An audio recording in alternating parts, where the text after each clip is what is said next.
Amici di Libriblog, siamo in un grande hotel del centro di Milano. Oggi incontriamo Danielle Trussoni, scrittrice di successo che ha pubblicato lo scorso anno in America e in questi giorni in uscita anche in Italia Angelology, un libro dove si parla della storia degli Angeli Caduti, ambientato in molti luoghi, fra cui New York, Parigi e la Bulgaria.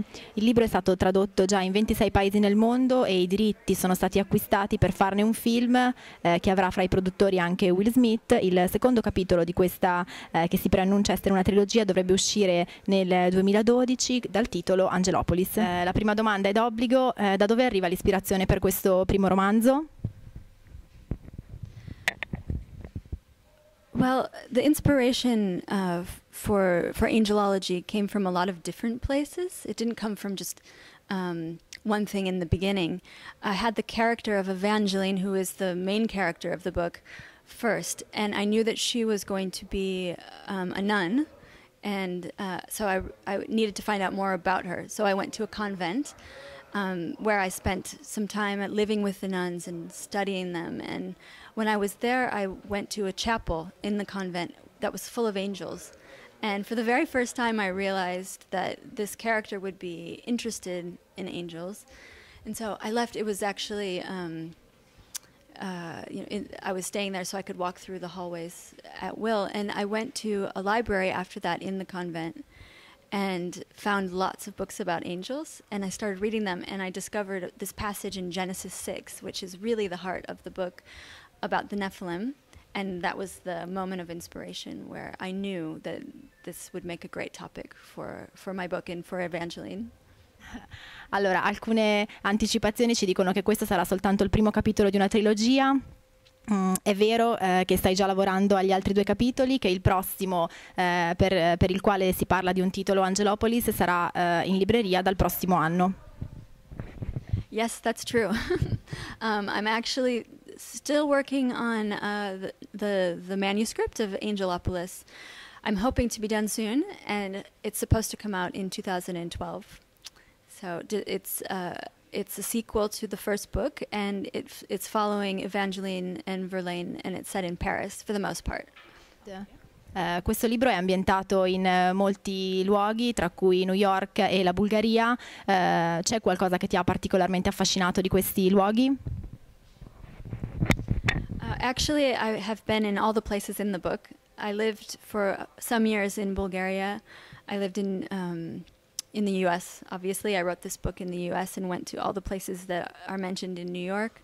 I was in Paris to do the research for the section of the book in Paris. So, yes, I've been to all of the different places and found that by actually going to these locations, it really helped to evoke the place when I was writing about it. Tu sei sposata con un altro scrittore, vi confrontate mai sui lavori di cui vi state occupando, vi date dei consigli e quant'altro? It's funny because at one time we were constantly exchanging manuscripts and ideas and pieces of our work, but now for the last couple of years we tend to write something completely and then show it to each other. We talk about ideas, of course, but I think our process has changed a little bit in the past years. But it's very helpful to live with another writer because I find that people outside, people in the real world, if you will, don't realize the sort of almost like mental state that a writer goes into. In order to write a book, you have to sort of go very deep, and it's very private, and so not many people understand the sort of dedication and almost craziness that involves. So living with him has been very useful, in other ways, not just showing our work, but also in talking about what it's like to write a book. Una domanda riguarda i diritti che sono stati acquisiti per fare il film di questo primo libro. Sei spaventata dall'idea di vedere sul grande schermo con un'apparenza fisica i personaggi che hai immaginato nella tua mente e di cui poi hai scritto? I think I'm a little bit afraid. I think, yeah, obviously anyone would be, but when I signed the contract to give my rights to this book and this idea to be made into a film, I knew what I was doing. I knew that it would be a different thing completely.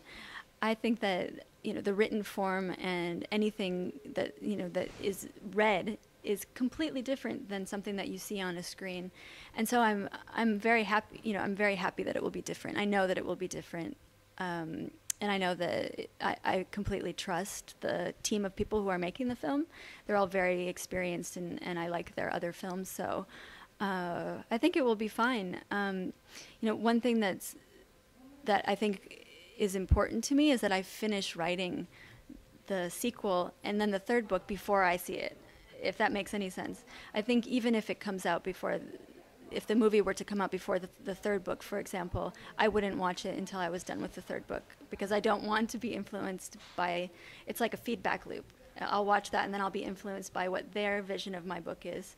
So it's very important for me to sort of do my own thing and then see what they do.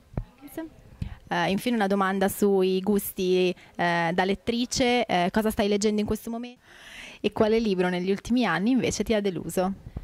One thing that I've learned, I'm a very, very wide, and I read widely in lots of different kinds of literatures, nonfiction, fiction, from different countries, translations.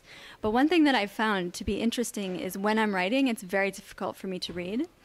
One reason for this is that I incorporate the voice of another writer. And so, for example, if I'm reading Virginia Woolf, suddenly my sentences are very internal and psychological and long, and it changes the fabric of my own work.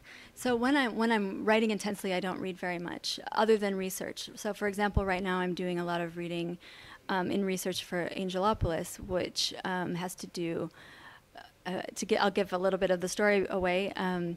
I'm doing a lot of research about the Romanovs and Russia during the Revolution, and I'm doing a lot of research about Paris and the history of Paris. So, my favorite books, I can tell you my favorite books that I always go back to, and one of those is a 19th century novelist called Wilkie Collins, he's English. And he wrote some of the first long-form detective novels that are very literary, very involving. He wrote a book called The Woman in White that I love, and I always go back to his work. Patricia Highsmith is someone that I just started to read, in the last couple of years, and I like her work for a different reason. I like the darkness, and I like the international settings. But I don't really have any recommendations of new books because I haven't been reading as much as I normally do. Well, I mean, I probably won't be the only person to have said this, but Dan Brown's books have disappointed me. I actually saw the film of the Da Vinci Code, for example, and had imagined that the writing would be different, and then I read it and was a bit disappointed by the style of the writing.